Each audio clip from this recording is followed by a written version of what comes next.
I stood in the doorway of Rose's house on Cedar Lane, keys trembling in my hand, as the autumn wind rattled the old Victorian's windows. The realtor had left 20 minutes ago, but I couldn't bring myself to step inside. Not yet. Because standing here, looking up at that third-floor window where the attic sat in perpetual darkness, I could still hear my grandmother's voice from 15 years ago. "Emma, promise me something. No matter what happens, no matter how curious you get, you must never go up to the attic. Some doors are meant to stay closed."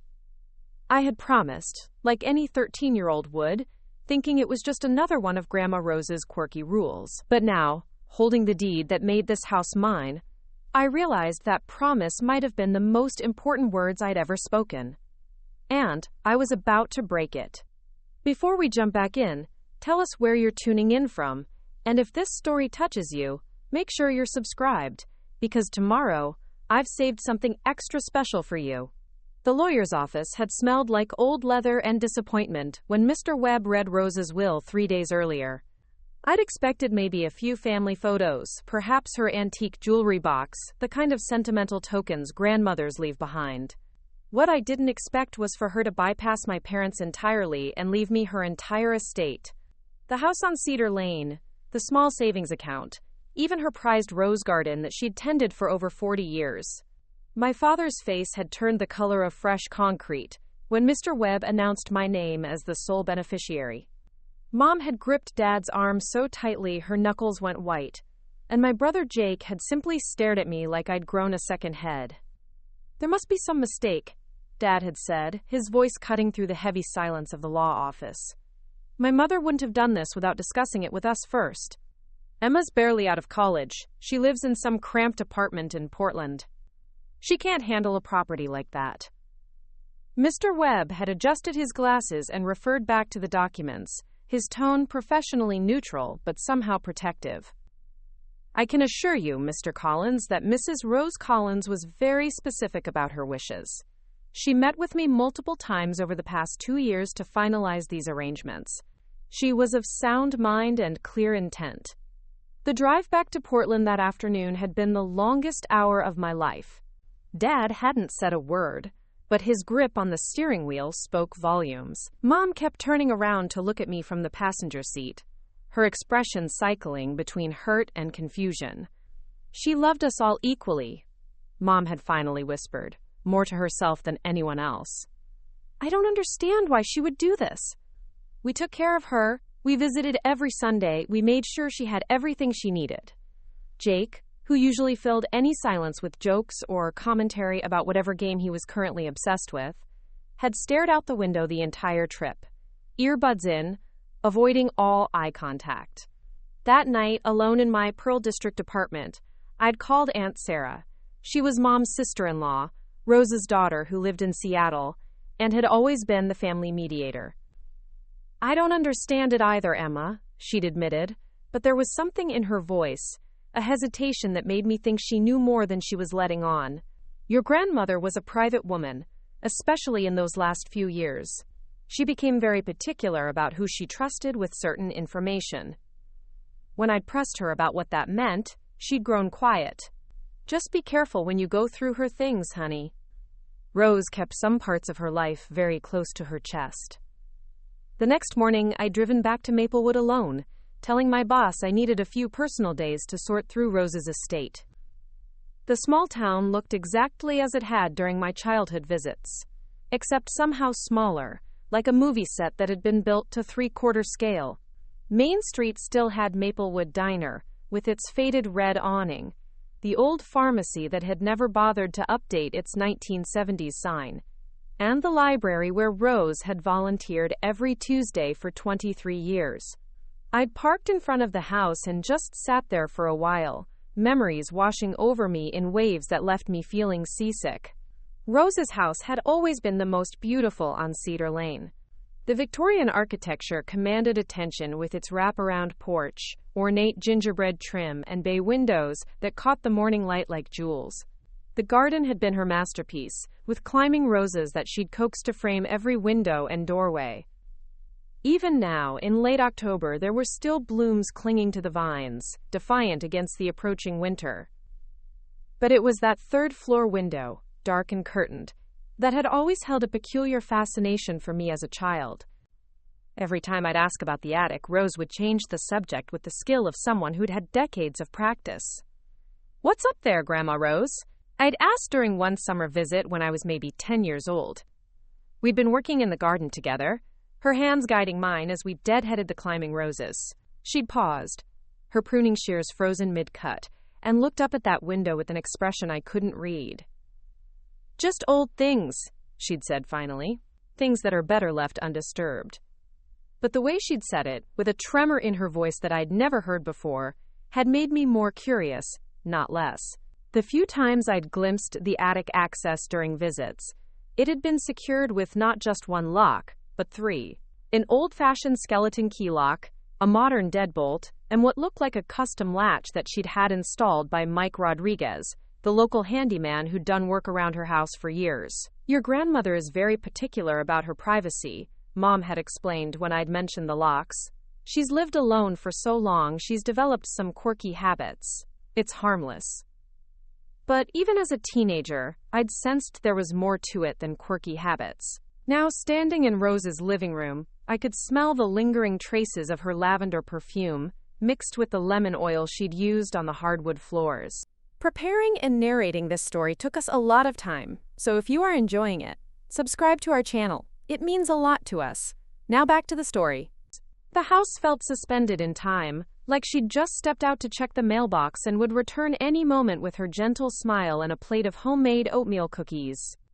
Her reading glasses were still folded on the side table next to her favorite armchair, a half-finished crossword puzzle beside them. The last book she'd been reading, a mystery novel with a bookmark placed 3/4 through, sat waiting for her to discover who the killer was. I moved through the rooms slowly, cataloging everything that would need to be sorted, donated, or packed away. Rose had been a keeper of things, but not a hoarder. Every item seemed to have a purpose, a story, a reason for being preserved. The china cabinet displayed the good dishes that had belonged to her mother. The mantelpiece held photographs spanning decades of family gatherings, holidays, and milestones. But as I examined each photo more closely, I noticed something odd. In every picture that included the house in the background, the attic window was always obscured somehow. Either the angle was wrong, or there was a tree branch in the way, or the photo had been cropped just below the 3rd floor. The kitchen felt like a museum of mid-century domesticity. Rose's recipe box sat on the counter, filled with handwritten cards, stained with decades of cooking adventures. Her apron still hung on its hook beside the stove. But here, too, I found something that made me pause. Tucked behind the sugar canister was a small notebook, bound in dark leather and secured with a thin rubber band. When I opened it, I found page after page of Rose's careful handwriting, but not recipes. These were dates, going back over 30 years, with cryptic notations beside each one. November 15th, checked locks, all secure. March 3rd, MR reinforced latch, no questions asked. July 22nd, E asked about attic again, redirected successfully. The E had to be me. I flipped through more pages, finding dozens of entries that referenced my questions about the attic over the years, along with similar entries about other family members who had apparently shown curiosity about the forbidden 3rd floor. But it was the most recent entries that made my hands shake. September 12th, time is running short. Emma is the only one who can handle this responsibility. October 1st, made final arrangements with Webb. Emma will understand when she's ready. October 15th, if something happens to me before I can explain, I pray she'll forgive me for the burden I'm leaving her. October 15th had been exactly 1 week before Rose died quietly in her sleep. I closed the notebook with trembling fingers and sank into one of her kitchen chairs. This wasn't just about quirky privacy habits or old family keepsakes stored in an attic. Rose had been planning something, preparing for something, and somehow I'd been chosen to be part of it. But part of what? The rational side of my mind insisted that I was reading too much into an elderly woman's paranoid precautions about her personal belongings. But the growing knot in my stomach suggested otherwise. The afternoon light was fading. When I finally climbed to the 2nd floor, ostensibly to check the bedrooms, but really working up the courage to face the attic access that I knew waited at the end of the hallway. Rose's bedroom had been left exactly as she'd last used it. Her nightgown was folded neatly on the pillow, her medications arranged in a precise line on the nightstand, and her diary placed prominently on the dresser. Unlike the notebook in the kitchen, this diary seemed meant to be found. The last entry was dated October 20th, 2 days before she died. "My dearest Emma," it began, and I realized she'd been writing directly to me. "If you're reading this, then I'm gone, and the house is yours. I know this decision has confused and hurt your parents, and I'm sorry for that. But there are some responsibilities that can't be shared, some secrets that can only be trusted to the right person. You've always been different from the rest of the family, more thoughtful, more willing to listen to the stories others would rather forget. That's why I chose you." I had to stop reading to wipe away tears that had come without warning. Rose continued, "You'll find 3 keys in my jewelry box, along with a letter that will explain everything you need to know. But Emma, I need you to promise me something, just as you did when you were 13. Promise me that you won't go up to the attic alone. When you're ready to open that door, bring someone you trust completely. Someone who won't run, won't judge, and won't betray what they find. This secret has been kept for over 70 years, and it needs to be kept a while longer. 70 years. That would take whatever was hidden up there back to the 1950s, decades before I was born, when Rose was a young woman. I found the jewelry box exactly where she'd said it would be, sitting on her vanity among bottles of the lavender perfume that had always been her signature scent. Inside, nested among her modest collection of earrings and bracelets, were 3 old keys and a sealed envelope with my name written in Rose's familiar script. The keys looked ancient, the metal dark with age, and worn smooth from decades of use. They were unlike any keys I'd seen in modern locks, more like something from a historical museum or an old castle. The envelope felt heavy in my hands, substantial, like it contained more than just a letter. But Rose's words echoed in my memory. "Don't go alone, bring someone you trust completely." The problem was, I wasn't sure who that someone might be. My parents were still hurt and confused about being bypassed in the will. Jake was supportive but unpredictable, and likely to treat this like some kind of adventure game rather than the serious situation it seemed to be. My friends from Portland, while well-meaning, didn't understand the complex dynamics of small-town family secrets. And my coworkers barely knew me well enough to trust with something this significant. That left Aunt Sarah, but she was in Seattle, and had always been more connected to Mom's side of the family than to Rose's mysteries. Or Mike Rodriguez, the handyman who'd apparently helped Rose maintain the attic's security over the years. If anyone might have insight into what I was dealing with, it would be him. But involving someone outside the family felt like crossing a line that Rose might not have intended. As I sat in Rose's bedroom, holding the keys and the unopened letter, I realized that this decision couldn't be rushed. Whatever was waiting for me in the attic had been patient for 70 years. It could wait a little longer while I figured out the right way to honor Rose's trust and handle whatever responsibility she'd left in my care. But as the sun set behind the cedar trees that gave the street its name, casting long shadows across Rose's garden, I couldn't shake the feeling that time was more important than I understood. The house settled around me with the familiar creaks and sighs of old wood adjusting to the cooling evening air. But tonight, those sounds seemed different, almost expectant, as if the house itself was waiting for me to make a decision. Somewhere above me, behind 3 locks and decades of secrecy, waited the answer to questions I was only beginning to understand how to ask. I tucked the keys and the letter into my jacket pocket and headed downstairs to make some phone calls. Tomorrow, I would need to decide who to trust with Rose's secret. Tonight, I would try to understand why she had chosen to trust me. The next morning arrived gray and drizzling, the kind of Pacific Northwest weather that made everything feel muted and uncertain. I'd spent a restless night in Rose's guest bedroom, the house's unfamiliar sounds keeping me awake as my mind raced through possibilities of what might be hidden above. Every creak of the old floorboards, every whisper of wind through the eaves, seemed to be calling my attention upward to that forbidden space. I'd made my decision somewhere around 3 in the morning, staring at the water-stained ceiling and listening to the rain tap against the windows. Mike Rodriguez had been Rose's handyman for over 20 years, and if anyone understood the significance of those 3 locks, it would be him. More importantly, he'd proven his discretion by never once mentioning to any family member what he might have seen or suspected during his years of maintaining Rose's unusual security measures. Mike's workshop sat behind his modest ranch house on Elm Street, a converted garage filled with the organized chaos of a man who could fix anything but never threw away a potentially useful scrap of metal or wood. When I knocked on his door at 8:30, he answered with a coffee mug in one hand and reading glasses perched on his graying head, clearly having been up for hours already. "Emma Collins," he said, his weathered face breaking into a genuine smile. "I heard about Rose. I'm real sorry for your loss. She was a good woman, kept me busy for 22 years. He gestured me inside, where the smell of coffee and sawdust created an oddly comforting atmosphere. "What can I do for you?" I pulled out the 3 keys, watching his expression carefully as I placed them on his workbench.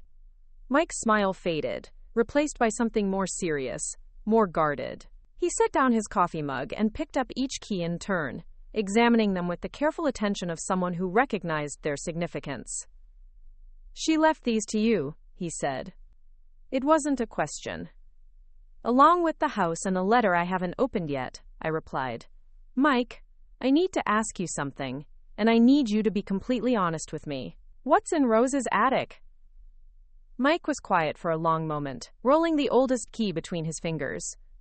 When he finally looked up at me, his expression was troubled. "I installed those locks over the years, reinforced that access panel, even built a custom housing for the 3rd latch. But Emma, in all that time, Rose never once let me see what I was protecting. Whatever's up there, she guarded it like her life depended on it. But you must have some idea," I pressed. "Some sense of what could be so important that she'd go to those lengths." He shook his head slowly. "I had theories, sure. We all did in town. Some folks thought it was valuable antiques, others figured she was hoarding money up there. Mrs. Chen next door always insisted it was old love letters from some secret romance, but Rose never gave any of us the satisfaction of knowing for certain." He paused, studying my face. "Why are you asking me about this, Emma? If those keys are yours now, you could find out for yourself." I explained Rose's warning about not going up there alone, about bringing someone trustworthy. Mike listened without interrupting, his expression growing more serious with each detail I shared. When I finished, he was quiet again, this time for so long that I began to worry I'd made a mistake in confiding in him. 22 years, he finally said. 22 years I've been wondering what Rose Collins was hiding in that attic. And now you're telling me she specifically wanted someone else there when it gets opened." He looked at me directly, his dark eyes intense. "Emma, that tells me whatever's up there isn't just valuable or sentimental. That tells me it's something that might be dangerous to handle alone." The word dangerous sent a chill through me that had nothing to do with the morning's damp weather. "Dangerous how?" "Could be any number of ways," Mike replied, standing up and moving to a cabinet where he kept his more specialized tools. "Could be structurally unsound, could be hazardous materials from decades ago, when people didn't know better. Could be something that would be overwhelming to discover without support." He pulled out a heavy-duty flashlight and tested its beam. "Or it could be something that would change how you think about your grandmother, and she didn't want you to face that revelation alone." The possibility that Rose might have been hiding something that would alter my understanding of who she was hadn't occurred to me, and it made my stomach clench with anxiety. The Rose I'd known had been gentle, predictable, the kind of grandmother who made cookies and tended flowers and never raised her voice.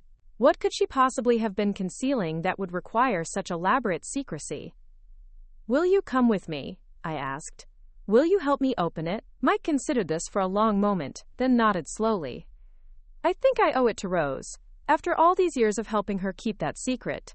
And I think I owe it to my own curiosity, if I'm being honest. But Emma, we need to be prepared for the possibility that what we find might be difficult to understand or accept." We drove back to Cedar Lane in Mike's pickup truck, the keys heavy in my pocket and Rose's unopened letter burning like a brand against my chest where I'd tucked it inside my jacket. The morning drizzle had intensified into a steady rain that made the old Victorian look more imposing than welcoming, its dark windows reflecting the gray sky like closed eyes. Inside the house, Mike examined the attic access with professional interest, running his hands along the reinforced frame he'd installed years earlier. The access panel was located at the end of the second-floor hallway, disguised to look like a section of decorative ceiling trim. Unless you knew exactly where to look, you'd never notice the almost invisible seam that outlined the hidden door. "She had me design this to be as inconspicuous as possible," Mike explained, pointing out the subtle details that concealed the access point. "Most people walk down this hallway hundreds of times and never realize there was a way into the attic space." Rose was very specific about that. I pulled out the letter Rose had left for me, finally ready to read whatever explanation she'd prepared. The envelope was heavier than I'd expected, and when I opened it, I found not just a letter but several old photographs and what looked like official documents. Rose's handwriting covered 3 pages of her personal stationery, the same cream-colored paper she'd used for thank you notes and birthday cards throughout my childhood. "My dearest Emma," the letter began, "if you're reading this with Mike beside you, then you've made the choice I hoped you would make. Mike has been my partner in keeping this secret for over 2 decades, though he's never known what he was helping me protect. It's time for both of you to understand." My hands were shaking as I continued reading. "What you'll find in the attic isn't treasure or antiques or any of the things people in town have speculated about over the years. What you'll find is evidence of something that happened in this house in 1952, when I was 24 years old and newly married to your grandfather Thomas. Something that I've spent the past 71 years trying to make right." I looked up at Mike, whose expression had grown increasingly concerned as he watched me read. "What does she say?" he asked quietly. I continued reading aloud. "In the spring of 1952, a young woman came to our door. She was pregnant, unmarried, and desperate. Her family had thrown her out, and she had nowhere else to go. Thomas and I took her in, gave her a safe place to stay until her baby was born. What happened next was something I've regretted every day since. But I was young and scared and didn't know how to handle the situation when it became complicated." The letter went on to explain that the young woman, whose name was Catherine Morrison, had died from complications during childbirth. The baby had survived, but with no family willing to claim an illegitimate child and no proper documentation of the birth, Rose and Thomas had faced an impossible situation. "We should have contacted the authorities immediately," Rose's letter continued. "We should have done everything by the book, followed proper procedures, made sure the baby was placed with a loving family through official channels. Instead, we panicked. Thomas was afraid we'd be blamed for Catherine's death, afraid people would say we hadn't gotten proper medical help quickly enough. The truth was, we'd tried everything, but Catherine had hidden how far along she was, and when complications arose, it happened too fast for us to get her to the hospital." I had to stop reading for a moment, overwhelmed by the implications of what Rose was revealing. Mike had gone very still beside me, his face pale in the dim hallway light. "There's more," I said, and continued with Rose's account. "We buried Catherine in our garden, beneath what would later become my rose bed. And the baby?" I paused, the words seeming impossible even as I read them. "The baby we gave to my sister Margaret, who had been trying to conceive for years. We told everyone that Margaret had finally gotten pregnant, that she'd been keeping it quiet until she was sure everything was healthy. The baby became Margaret's son, raised as her own, never knowing the truth about his real mother." The letter fell from my hands as the full weight of Rose's revelation hit me. Margaret's son. Margaret, who was my father's sister. Margaret's son, who was my cousin David, who had grown up believing Margaret and her husband Robert were his biological parents. David, who was now 58 years old and had no idea that his real mother was buried beneath Rose's prized flower garden. "Jesus," Mike whispered, bending to pick up the letter. "Emma, this is why she made me promise never to go up there alone," I finished. "Because what's in the attic is proof of all of this. Evidence that she and my grandfather covered up a death and falsified a birth, even if they did it with good intentions." Mike read the rest of the letter silently, his expression growing more troubled with each paragraph. Finally, he looked up at me. "According to this, everything's up there. Catherine's personal belongings, medical records, even photographs of the birth and burial. Rose kept it all as some kind of insurance, maybe? Or evidence in case the truth ever needed to come out. The implications were staggering.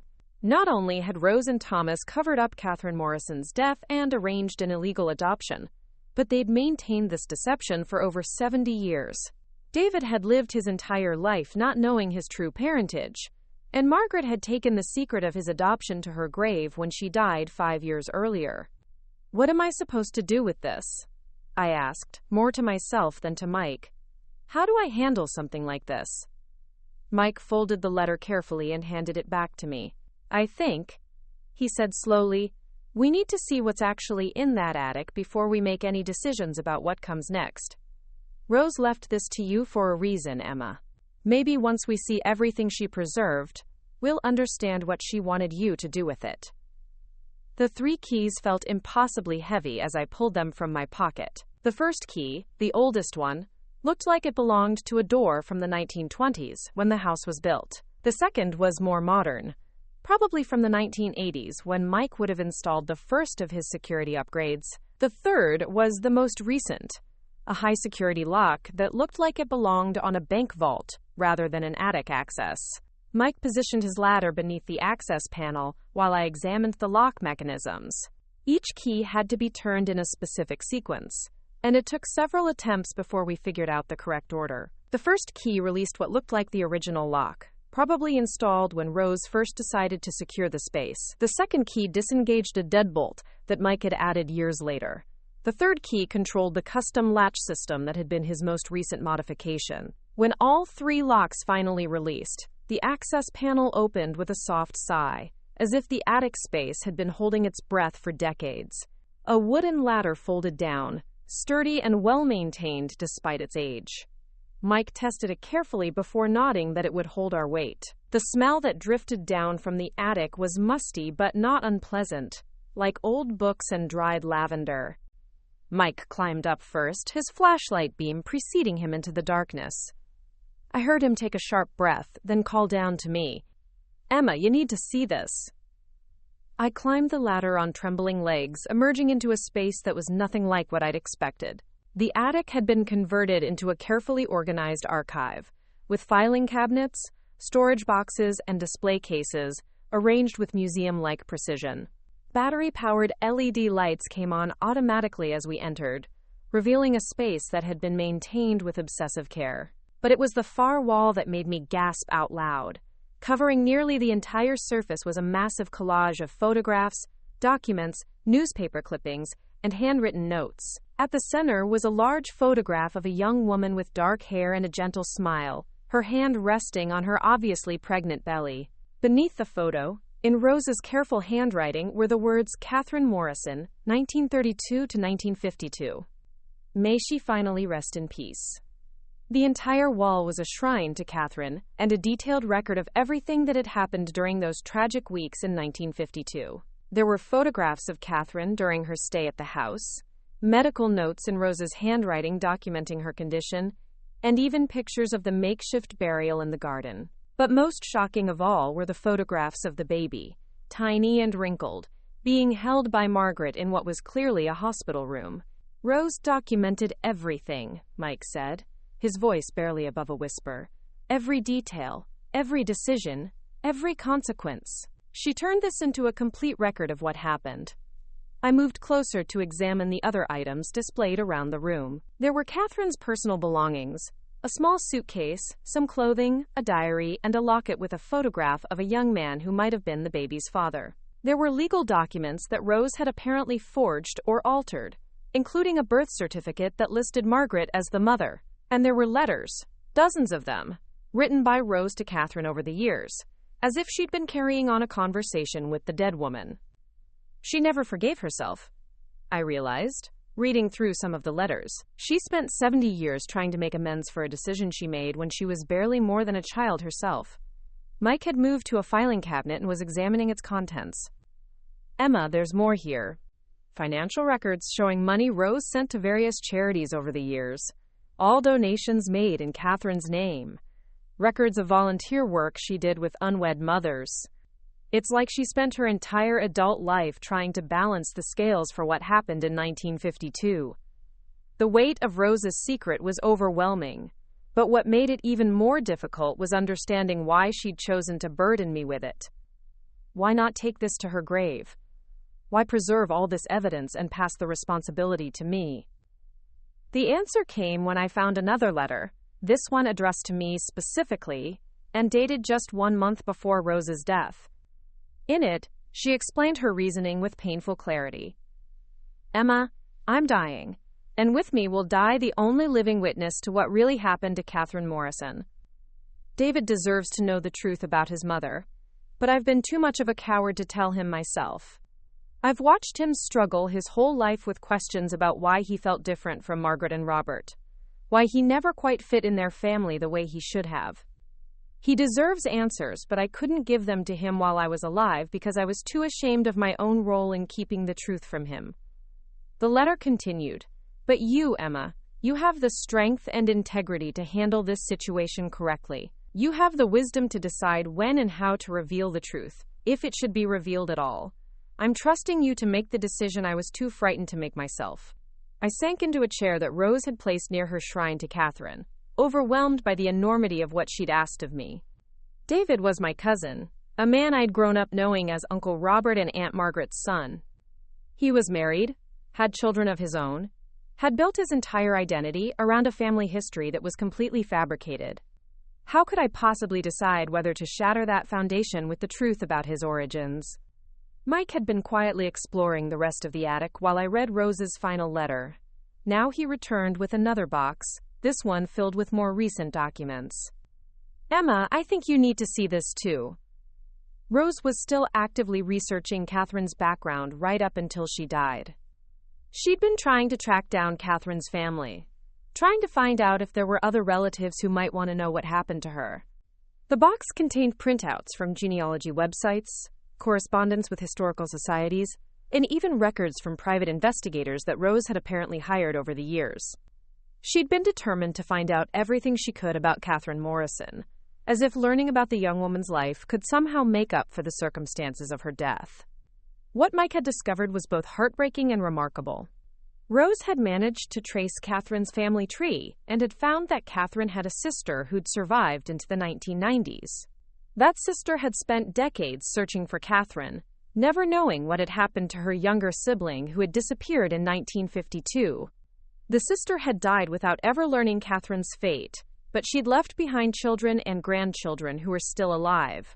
So Catherine has living relatives, I said, trying to process the implications. People who might want to know what happened to her, might want to finally lay her to rest properly. Mike nodded gravely. And David has a whole other family he's never known about. Half-siblings, cousins, people who share his mother's blood and might be able to help him understand parts of himself he's always questioned. The complexity of the situation was staggering. This wasn't just about revealing a family secret. It was about potentially reuniting scattered branches of a family tree, giving a long-dead young woman the dignity of a proper burial, and helping a man in his late 50s understand his true identity. But it was also about opening wounds that had healed over decades, potentially destroying relationships built on what people had believed to be truth. As I sat in Rose's secret archive, surrounded by the evidence of her 70-year struggle with guilt and regret, I began to understand why she'd chosen me for this responsibility. It wasn't because I was the strongest or the wisest member of the family. It was because I was the one most likely to consider all the consequences, to weigh all the options, and to find a way to honor both Catherine's memory and David's right to know his truth, without causing unnecessary destruction to the people who would be caught in the aftermath. The rain continued to patter against the attic's small window as Mike and I spent the rest of the morning cataloging everything Rose had preserved. By the time we climbed back down into the normal world of Rose's hallway, I felt like I'd aged years in a matter of hours. The secret that had been Rose's burden for 7 decades was now mine, and the weight of it felt crushing. But as I locked the 3 locks in their proper sequence and folded the access ladder back into place, I realized that Rose had given me something else, along with this terrible responsibility. She'd given me a choice that she'd never allowed herself to make. I could decide how this story ended. Whether Catherine Morrison would finally rest in peace, whether David would learn his truth, and whether a 70-year-old tragedy could somehow be transformed into healing for everyone it had touched. The question was whether I had the courage to make the right decision, whatever that might be. Up next, you've got 2 more standout stories right on your screen. If this one hit the mark, you won't want to pass these up. Just click and check them out.